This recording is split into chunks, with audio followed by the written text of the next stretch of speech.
அன்பானவர்களே, இயேசுவின் நாமத்தினாலே உங்களை வாழ்த்துகிறேன், வரவேற்கிறேன், நன்றி செலுத்துகிறேன். நன்றாக இருக்கிறீர்களா? நன்றாக இருப்பீர்கள் நம்புகிறேன், விசுவாசிக்கிறேன். இயேசு கிறிஸ்து நாமத்தினாலே உங்களை ஒவ்வொருவரையும் ஆஸ்வதிக்கிறேன். சங்கீதம் 9ஆம் அதிகாரம் 3ஆம் வசனம் சொல்லப்படுகிறது,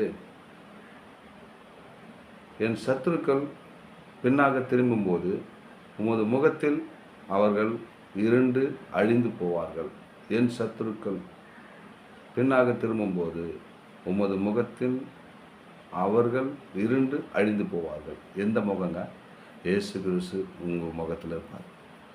என்னுடைய பிள்ளை சத்ருனை தொட முடியாதுங்க. காரணம் என்னன்னு சொன்னால், இயேசுனுடைய பிள்ளைகளை சத்ரு தொட மாட்டான். அதுதாங்க சொல்கிறார், என் சத்துருக்கள் பின்னாக திரும்பும்போது, என் பக்கமாக எல்லாரும் எந்த சத்ரு திரும்பினாலும், எப்படியாப்பட்ட பிரச்சனை வந்தாலும், உமது முகத்தில் அவர்கள் இருண்டு அழிந்து போவார்கள். பார்த்தீங்களா? அவர் முகம் நம்மளுடைய பிரகாசமான அவருடைய பிரகாச முகம் நம்மளுக்குள்ளே நம்ம இருந்துச்சுன்னா, அவங்க என்ன பண்ணால் இருண்டு அழிந்து போவாங்களாம். உங்கள் வாழ்க்கையில் அப்படியாப்பட்ட சூழ்நிலை இருக்குமேனால், ஆண்டவர் ஒரு நாளில் பேசுகிற வார்த்தை, என் சத்துருக்கள் பின்னாக திரும்பும்போது உமது முகத்தில் அவர்கள் இருண்டு அழிந்து போவார்கள். எப்படின்னா, அவங்க பார்த்த உடனே இருள் ஆகிடுவாங்க. நம்ம வீட்டாண்ட வருவாங்க, பிரச்சனை பண்ணலான்னு அவங்க இருண்டு அழிந்து போவார்கள். ஏன்னா உங்ககிட்ட இருக்கிறது இயேசு கிறிஸ்துவின் பிரகாசமாக உள்ள முகாம். அந்த உடைய பிரகாசத்தை நீங்கள் பெற்று வாழ்ந்து கொண்டிருக்கிறீங்க.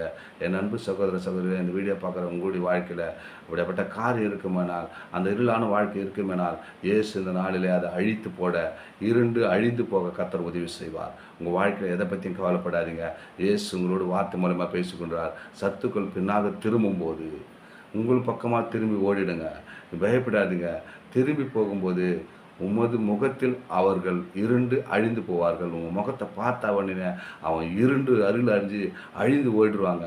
ஏன்னா உங்களுக்கு கூட இருக்கிற ஒரு இயேசு உங்கள் முகத்தில் இருக்கிறவங்கள பார்த்த உடனே, உங்கள் கூடாரத்தை பார்த்த உடனே, உங்கள் வாசம் முகத்தை நின்று பார்த்த உடனே, வில்லி சூனியம் மந்திரக்கட்டு எதுவாக கூட இருக்கட்டுங்க, பயப்படாதீங்க. இயேசு நீங்கள் முன்வைங்க, உங்கள் இயேசுவை பின்பற்றுங்க. இயேசுடைய வாழ்க்கையில் வாழும்போது நிச்சயமாகவே அவன் பின்னிட்டு ஓடுவான், அழிந்து பின்னிட்டு ஓடிடுவாங்க. காரணம்னு சொன்னால், உனக்குள்ளே இருக்கிற ஒரு இயேசு பெரியவர்.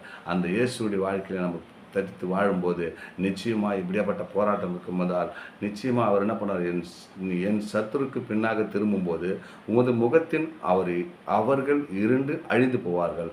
உன் முகம்னு சொன்னால், இயேசுடைய முகம் யாரெல்லாம் தரித்துக்கிறீங்க? இயேசுடைய முகத்தை யாரெல்லாம் வச்சுருக்கிறீங்க? உங்களுக்கு முகம் இயேசுடைய முகம் தாங்க.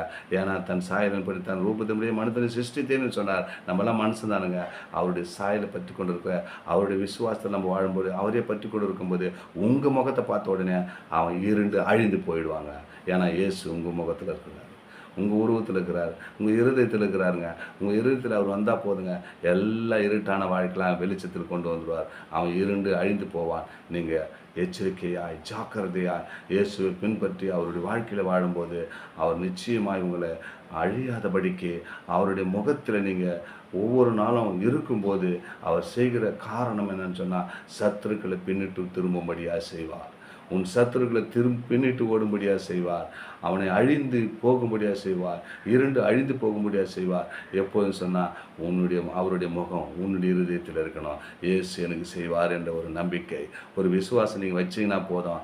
ஆண்டவர் நிச்சயமாகவே உங்கள் வாழ்க்கையில் அற்புத அடையாளங்களை செய்து, அவன் இருண்டு போன வாழ்க்கையை அவர் செழிப்பாக மாற்றி உங்களை ஆசீர்வதிக்க வல்லவராக இருக்கிறார். ஆமென். God bless you.